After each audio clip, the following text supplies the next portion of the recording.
नमस्कार। बीएड के सभी भावी शिक्षकों का स्वागत है। आज हम लर्निंग थियरीज की अपनी यूनिट में एक बहुत ही जरूरी टॉपिक को समझने वाले हैं।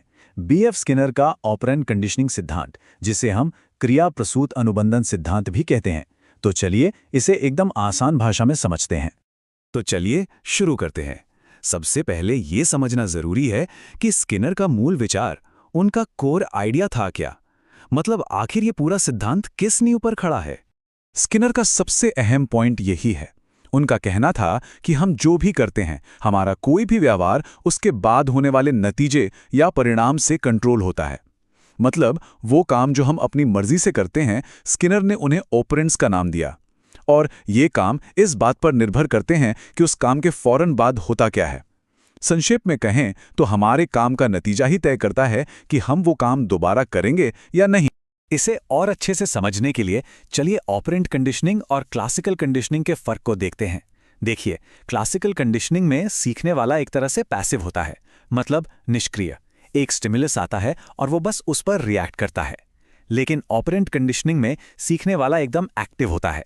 वो अपने माहौल पर ऑपरेट करता है, यानी कुछ करता है ताकि उसे मनचाहा रिजल्ट मिले। यहाँ व्यवहार किसी उत्तेजना के जवाब में नहीं होता, बल्कि एक नतीजा पाने के लिए किया जाता है। तो अब ये तो समझ आ गया कि व्यवहार अपने परिणामों से बनता बिगड़ता है।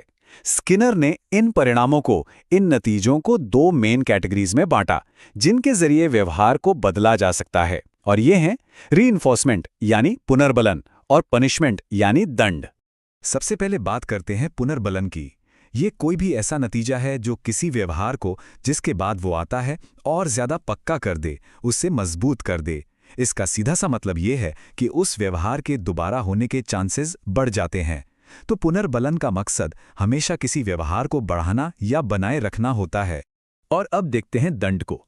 पुनर्बलन के ठीक उल्टा, दंड एक ऐसा नतीजा है जो किसी व्यवहार को कमजोर करता है, या कह सकते हैं कि दबा देता है। इसका मकसद किसी व्यवहार को कम करना या बिल्कुल रोक देना होता है। तो ये फंडा बिल्कुल क्लियर रखना है। पुनर्बलन मतलब व्यवहार को बढ़ाना और दंड मतलब व्यवहार को घटाना। अब पुनर्बलन भी देखिए दो तरह का होता है। पहला है पॉजिटिव रीइंफोर्समेंट।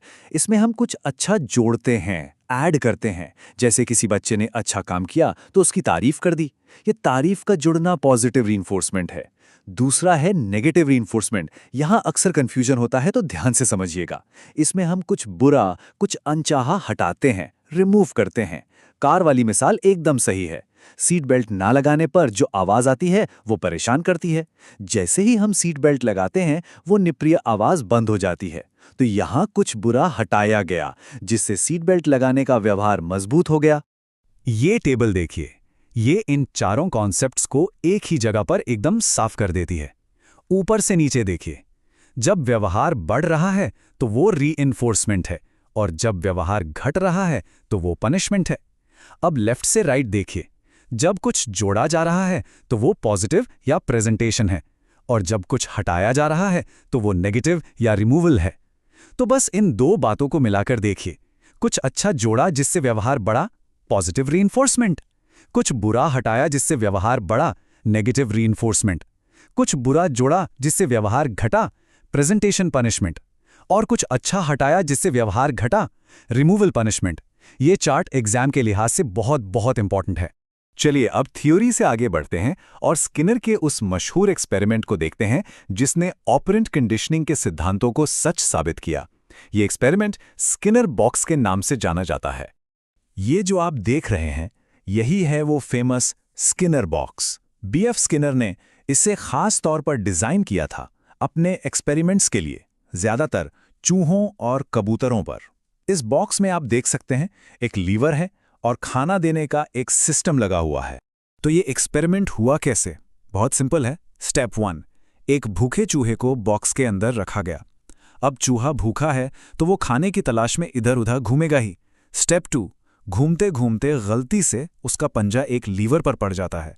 स्टेप 3, और जैसे ही लीवर दबता है, खट से खाने की एक गोली, एक रीइंफोर्सर उसके सामने आ जाती है। स्टेप 4, अब चूहे को धीरे धीरे ये कनेक्शन समझ आने लगता है कि भाई लीवर दबाने से खाना मिलता है। नतीजा, वो बार बार लीवर दबाना शुरू कर देता है। तो देखा कैसे एक एक्शन अपने नतीजे की वजह से मजबूत हो गया। अब लैब से निकलकर असली क्लासरूम में आते हैं। एक टीचर के तौर पर यह जानना सबसे जरूरी है कि इन सिद्धांतों का असल में अपनी क्लास में इस्तेमाल कैसे किया जा सकता है। देखिए, क्लासरूम में पॉजिटिव रेनफोर्समेंट के तो बहुत सारे तरीके हैं, जैसे बच्चे की सच्ची तारीफ करना, उस पर ध्यान देना, अच्छे ग्रेड्स या सर्टिफिकेट्स देना, कुछ मजेदार एक्टिविटी करवाना जैसे थोड़ा फ्री टाइम या कोई गेम खेलने देना, या फिर टोकन इकोनॉमी जिसमें बच्चे अच्छे काम के लिए टोकन्स या पॉइंट्स कमाते हैं और बाद में उन्हें किसी बड़े इनाम के लिए एक्सचेंज कर सकते हैं। हाँ, पर यहाँ एक बात का खास ख्याल रखना है। तारीफ हमेशा स्पेसिफिक होनी चाहिए, मतलब काम से जुड़ी हुई। सिर्फ गुड जॉब या बहुत अच्छे कहने से काम नहीं चलेगा। ये कहना ज्यादा असरदार है कि मुझे ये देखकर बहुत अच्छा लगा कि तुमने अपने ग्रुप में सबको बोलने का मौका दिया। क्यों? क्योंकि इससे बच्चे को साफ साफ पता चलता है कि उसकी तारीफ किस खास काम के लिए हो रही है। अच्छा, अब नेगेटिव रीइंफोर्समेंट का एक क्लासरूम वाला उदाहरण देखते हैं। मान लीजिए टीचर क्लास में कहते हैं कि जो भी स्टूडेंट्स अपना क्लास वर्क ठीक से और टाइम पर पूरा कर लेंगे, उन्हें आज का होमवर्क नहीं करना पड़ेगा।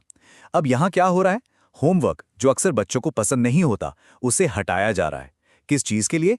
क्लास वर्क पूरा करने के व्यवहार को मजबूत करने के लिए। तो याद रखिए, ये पनिशमेंट नहीं, ये नेगेटिव रीइंफोर्समेंट है।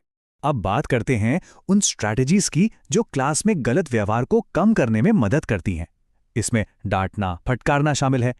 एक और तरीका है रिस्पॉन्स कॉस्ट, मतलब किसी प्रिविलेज या सुविधा को वापस ले लेना, जैसे ब्रेक टाइम कम कर देना।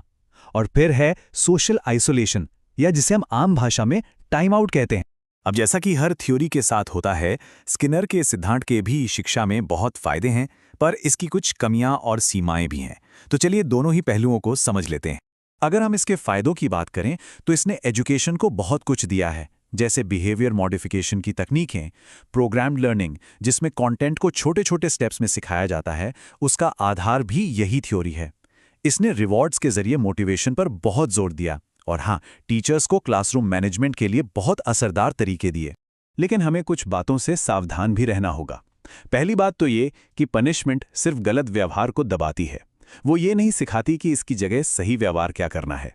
दूसरी बात, अगर हम इनामों का बहुत ज्यादा इस्तेमाल करने लगें तो बच्चों की अंदर से सीखने की जो इच्छा होती है ना, जिसे इंट्रिंसिक मोटिवेशन कहते हैं, वो खत्म हो सकती है। वो हर काम इनाम के लिए ही करने लगेंगे।